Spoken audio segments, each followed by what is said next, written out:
Koilea le afa te chu rian chenga nuam anti hlea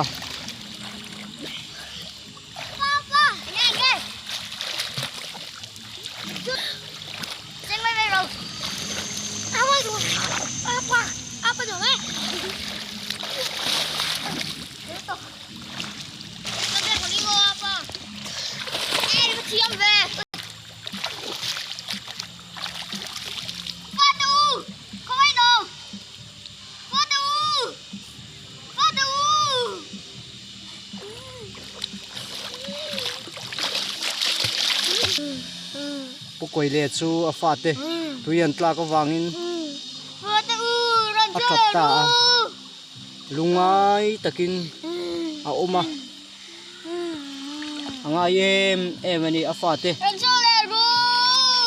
anu pui ina thi san to wangin ani chuna fa te pahi chu achan le ta sia alungai em ani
Koilea chu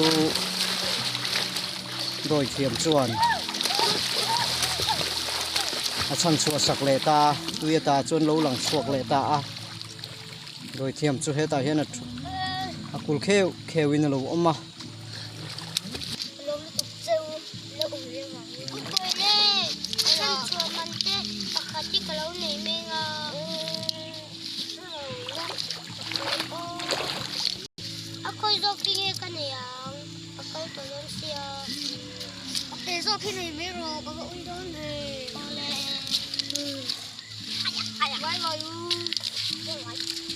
Koilea chuan afa te chu pakhat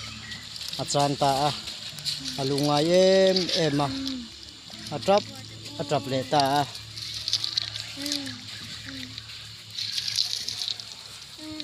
an liam thak thengin na thira